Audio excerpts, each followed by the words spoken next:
नमस्कार। दिन भर की बड़ी खबरों के विश्लेषण के कार्यक्रम सुनिए सच में आपका स्वागत है। मैं हूं मुकेश कुमार। दोस्तों, सत्य हिंदी लगातार कोशिश कर रहा है स्वतंत्र एवं निष्पक्ष पत्रकारिता को आगे बढ़ाने की, और इस कोशिश में हम चाहते हैं कि आप भी शामिल हों। इसके लिए आपसे गुजारिश करते हैं कि कृपया आप इस वीडियो के साथ दिए गए डिस्क्रिप्शन में जाएं, उसमें एक लिंक है, उसको क्लिक करें और अपनी मर्जी के हिसाब से भुगतान करें। तो आइए अब शुरू करते हैं दिन भर की बड़ी खबरों के विश्लेषण का कार्यक्रम सुनिए सच। और सुनिए सच में सबसे पहले आज की खास खबरों पर एक नज़र। बातचीत से पहले चीन ने सीमा पर हालात को काबू में बताया। निजी अस्पतालों में खर्च को लेकर सुप्रीम कोर्ट ने केंद्र से मांगा जवाब। गुजरात कांग्रेस का एक और विधायक गया। कई राज्यों में चुनावी हलचलें तेज। उत्तराखंड हाईकोर्ट ने राज्य के क्वारंटीन सेंटरों को बताया दयनीय। क्वारंटीन का शोध पत्र निकला फर्जी। द लैंसेट पत्रिका ने की कार्रवाई। और आइए अब आज की बड़ी खबरों के विश्लेषण का सिलसिला शुरू करते हैं। सबसे पहले आज की बड़ी खबर ले लेते हैं। आपको पता ही है कि कल 6 जून है और 6 जून को भारत और चीन के बीच लेफ्टिनेंट जनरल स्तर की बातचीत होनी है सीमा विवाद के निपटारे के लिए। भारत और चीन के बीच लद्दाख क्षेत्र में पिछले 1 महीने से तनाव जारी है। शनिवार को लद्दाख में ही इस तनाव को लेकर दोनों देशों में लेफ्टिनेंट जनरल स्तर की बातचीत से पहले चीन ने कहा है कि भारत के साथ बातचीत करके मसला सुलझाने के लिए वो तैयार है।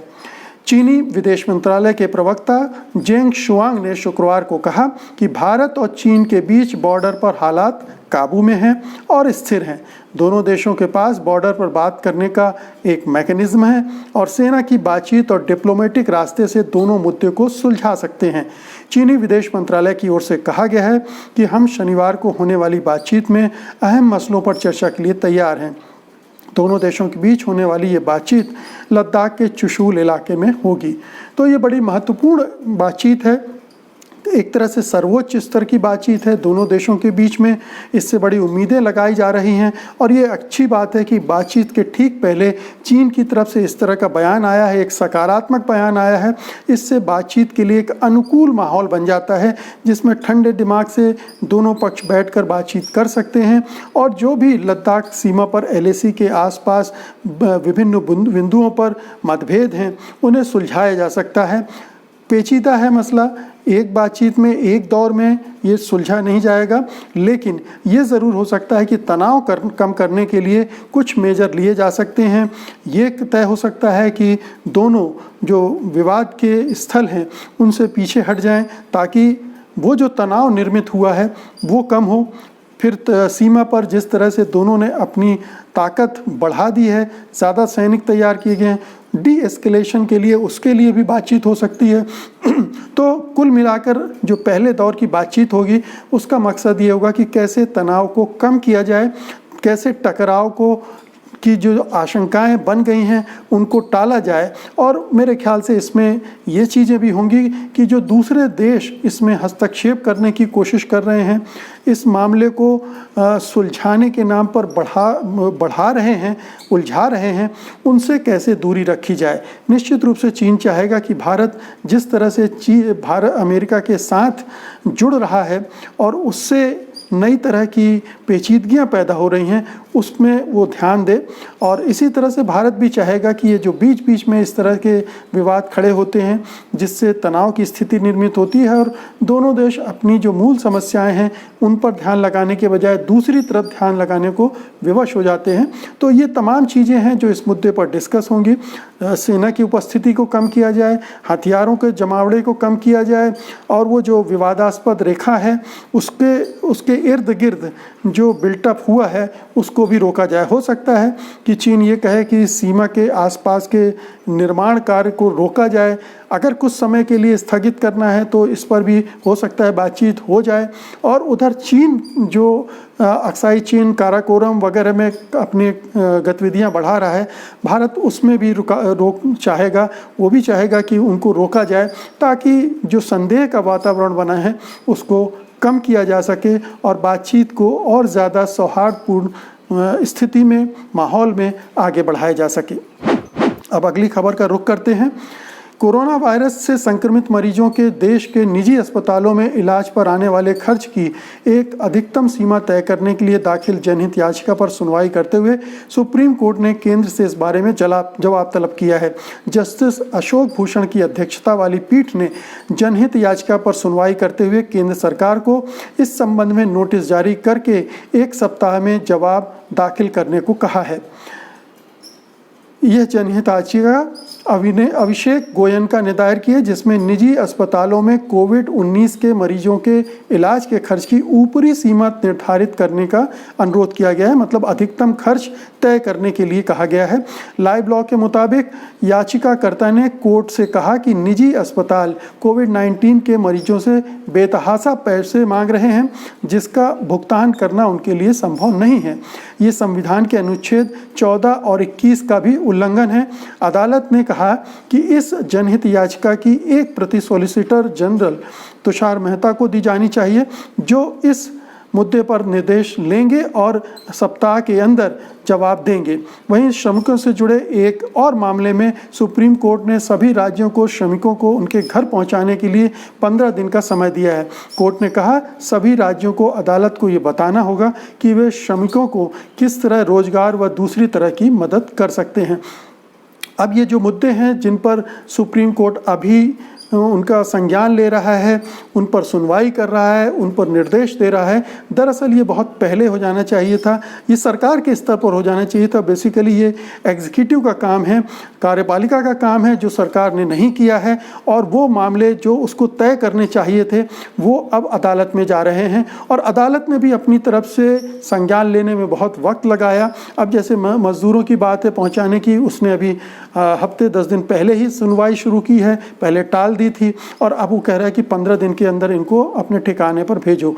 तो ये एक तरह से सुप्रीम कोर्ट की ढीलम ढाली है, सरकार की ढीलम ढाली है। सरकार को पहले ही ये देख लेना चाहिए था कि जब इस पैमाने पर संक्रमण फैलने की आशंका है और फैल रहा है, तो उसे ही प्राइवेट निजी अस्पतालों की भूमिका के बारे में सोचना चाहिए था।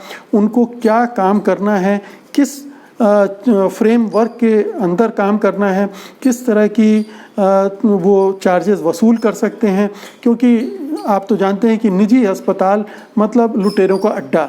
वो ख़ास तौर पर ऐसे मरीजों को जो मुश्किल में होते हैं और ज़्यादा शोषण करने की कोशिश करते हैं, और इस तरह से जो मुसीबत में फंसे लोग हैं वो अक्सर मारे जाते हैं।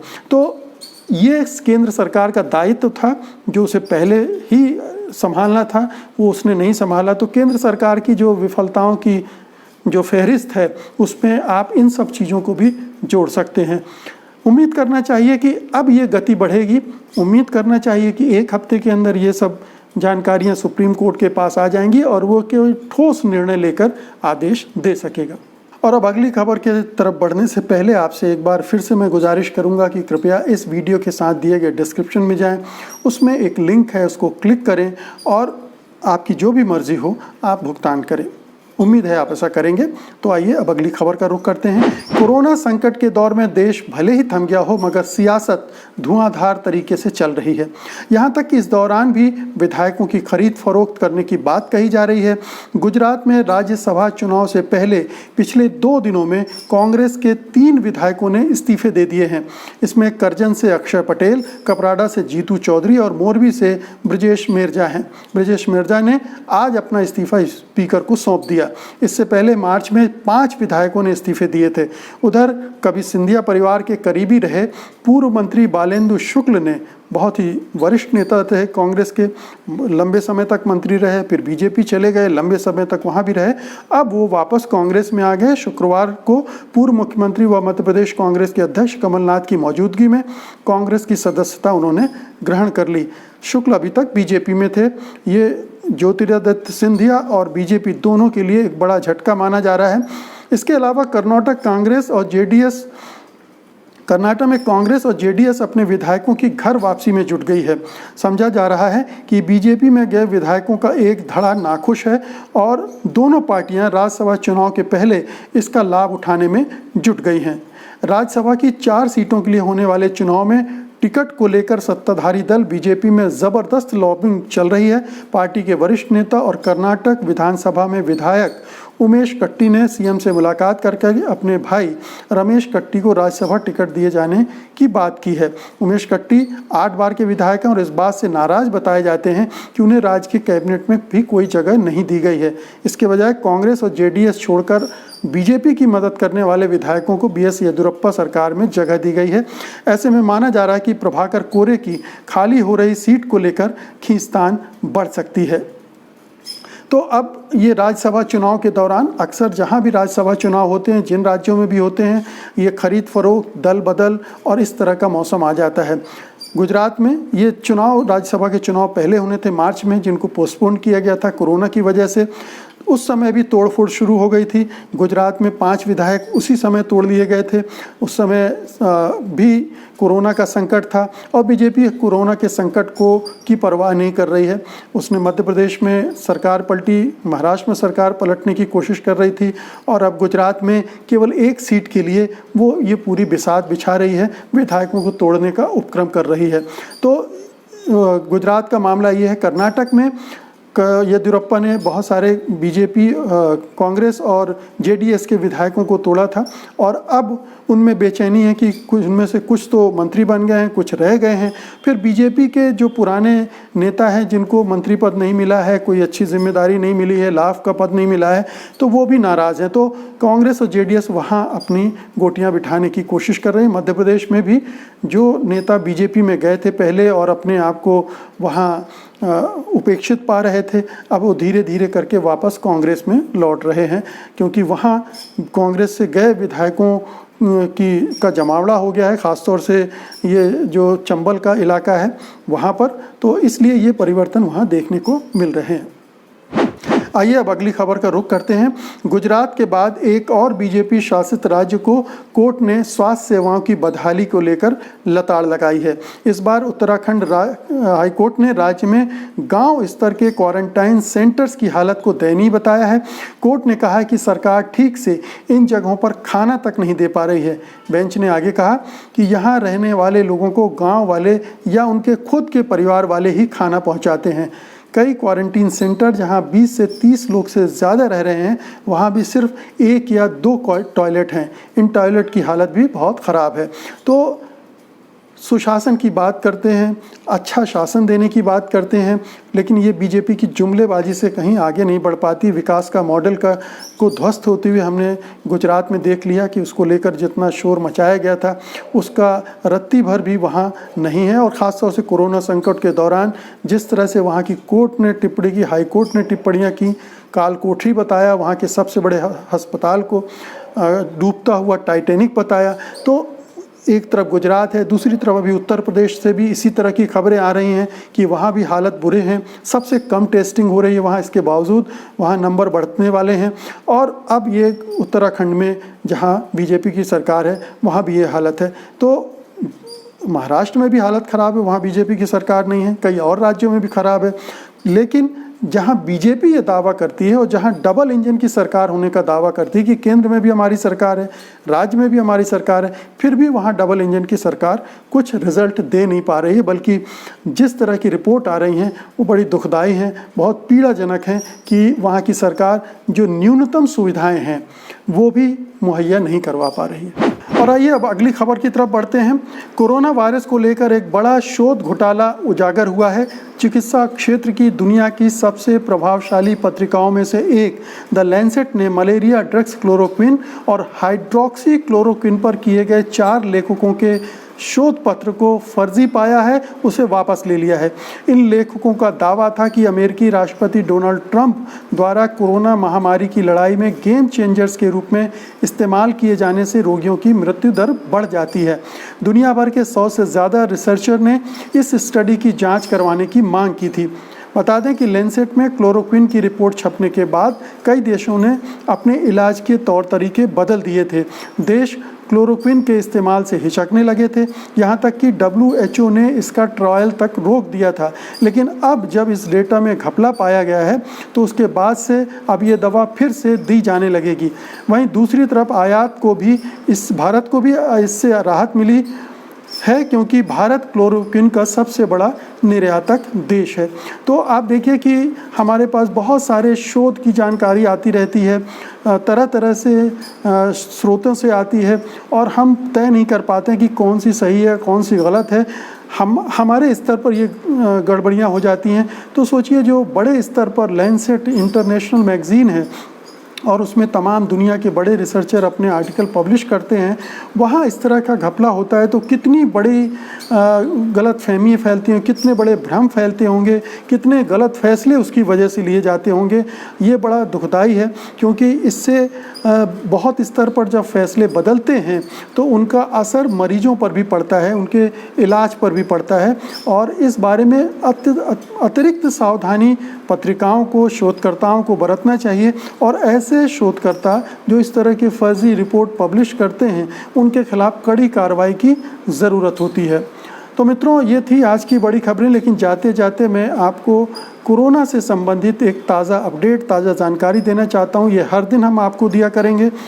आज की तारीख तक भारत में कुल मामले 2,26,770 पाए गए हैं संक्रमण के। मरने वालों की संख्या 6,348 हो चुकी है। पिछले 24 घंटे में 9,851 मामले आए हैं, जिसका मतलब है कि हम अगले 2-4 दिन में 10,000 प्रतिदिन के आंकड़े को पार कर जाएंगे। और पिछले 24 घंटे में 273 लोगों की मौत हो चुकी है। कुछ और चीज़ें, छोटी छोटी खबरें, जो मज़दूर बाहर से अपने गांव में गए हैं उनकी वजह से कोरोना का संक्रमण तेज़ी से बढ़ने की खबरें आ रही हैं। बिहार में कुल मामलों में से 70% मामले इन मज़दूरों की वजह से हुए बताए जा रहे हैं। वैसे बिहार का मामला बहुत ख़राब है, वहाँ टेस्टिंग बहुत कम हो रही है। तो अगर टेस्टिंग केवल इन्हीं मज़दूरों की हो रही होगी तो 70% इन्हीं में से मिल जाएंगे। तो दिक्कत ये है कि टेस्टिंग भी सही ढंग से हमारे देश में हो नहीं रही है। ख़ास तौर से उत्तर प्रदेश, बिहार और कई और राज्य हैं जहाँ पर टेस्टिंग बहुत कम हो रही है। इसलिए आपको ऐसा लगता है कि इन राज्यों में उस स्तर पर कोरोना का संक्रमण नहीं है, असल में है। एक और खबर है, असम की क्वारंटीन के नियम तोड़ने वालों पर लगेगी हत्या की कोशिश और गैर जमानती धाराएं। तो अब ये देखिए कि कितना इसका अपराधीकरण कर रही हैं इस तरह की चीज़ों को। ये कहना चाहिए कि लक्ष्मण रेखाएं लांघ रही हैं सरकारें। इस तरह से नहीं किया जाना चाहिए, क्योंकि जैसे जैसे आप क्वारंटीन करने वालों या जो संक्रमित लोग होते हैं उनको अपराधियों की श्रेणी में डालने लगते हैं तो पूरे समाज का नज़रिया भी बदलता है, वो भी उन्हें अपराधियों की तरह ट्रीट करने लगता है। तो सख्ती बरती जानी चाहिए, लेकिन ये ध्यान रखना चाहिए कि हत्या की कोशिश जैसे जो आरोप हैं वो न लगाए जाएं। उसके लिए दूसरे तरह के दंड, दूसरे तरह की व्यवस्थाएं सोची जानी चाहिए। बहरहाल, ये थी आज की बड़ी खबरों के विश्लेषण का कार्यक्रम सुनिए सच, और उम्मीद है कि आपको आज का ये कार्यक्रम अच्छा लगा होगा। आप इसे लाइक करेंगे, आप इसे शेयर करेंगे और इस चैनल को सब्सक्राइब भी करेंगे। कल हम फिर हाजिर होंगे कल की बड़ी खबरों के विश्लेषण के लिए। उम्मीद है कि आप भी हमारे साथ होंगे। तब तक के लिए मुझे अनुमति दीजिए। नमस्कार। सत्य हिंदी के और वीडियोस को देखने के लिए हमारे YouTube चैनल को सब्सक्राइब करें और सीधे नोटिफिकेशन पाने के लिए बेल आइकन दबाएं।